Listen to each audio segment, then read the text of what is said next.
અને હાલ તો મોટા સમાચાર સામે આવી રહ્યા છે। ગાંધીનગરમાં ટાટ પાસ ઉમેદવારોના ધરણા। જી હા, વિદ્યા સમીક્ષા કેન્દ્ર બહાર ધરણા પ્રદર્શન કરી વિરોધ વ્યક્ત કરવામાં આવી રહ્યો છે। ધોરણ 9 થી 12ના ખાલી જગ્યા ભરવા માટે માંગ કરવામાં આવી। ચાલુ ભરતીમાં બીજો રાઉન્ડ બહાર પાડવા માંગ કરવામાં આવી। કચ્છની જેમ સ્પેશિયલ ભરતી કરવા માટે પણ માંગ કરવામાં આવી રહી છે।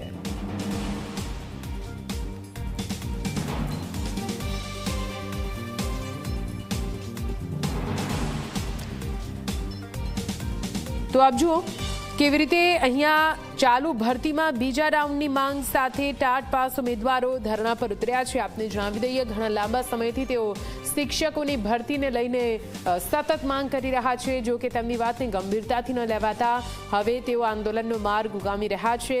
ધરણા પ્રદર્શન કરી પોતાનો વિરોધ નોંધાવી રહ્યા છે। ગાંધીનગરના વિદ્યા સમીક્ષા કેન્દ્ર બહાર મોટી સંખ્યામાં ટાટ ઉમેદવારો પહોંચ્યા છે અને 9 થી 12માં ખાલી જગ્યા ભરવા માટે માંગ કરવામાં આવી છે।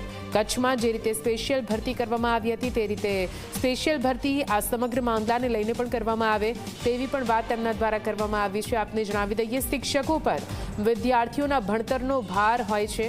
વિદ્યાર્થીઓને શિક્ષણ આપવાનું કામ શિક્ષકોનું હોય છે, પરંતુ શિક્ષકોની અપૂરતી સંખ્યા વચ્ચે ટાટ ઉમેદવારો શિક્ષકોની ભરતીની માંગ કરી રહ્યા છે।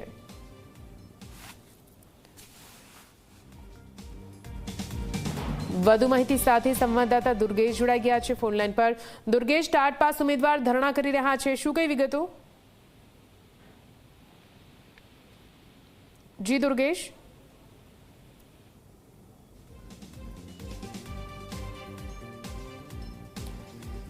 તો આપ જુઓ કેવી રીતે ચાલુ ભરતીમાં બીજો રાઉન્ડ બહાર પાડવામાં આવે તે પ્રકારે પણ માંગ અહીંયા તમામ ટાટ ઉમેદવારો દ્વારા કરવામાં આવી રહ્યા છે। બેનરો સાથે આ તમામ ઉમેદવાર ત્યાં પહોંચ્યા છે અને પોતાની વાતને ગંભીરતાથી લેવા માટે અહીંયા રજૂઆત કરી રહ્યા છે। તેમનું કહેવું છે કે 9 થી 12માં જે પણ શિક્ષકોની ભરતી નથી થઈ તે નંબર જાહેર કરવામાં આવે અને જલ્દીથી ભરતી કરવામાં આવે।